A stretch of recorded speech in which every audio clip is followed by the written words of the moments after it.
बोलिए सिद्धपीठ श्री लक्ष्मी नारायण भगवान की।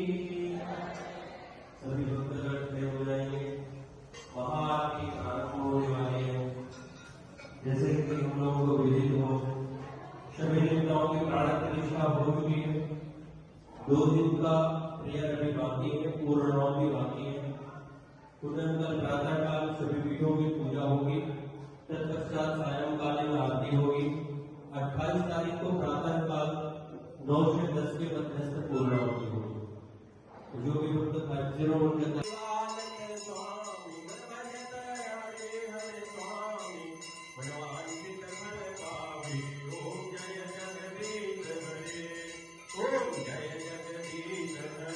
स्वामी जय दीन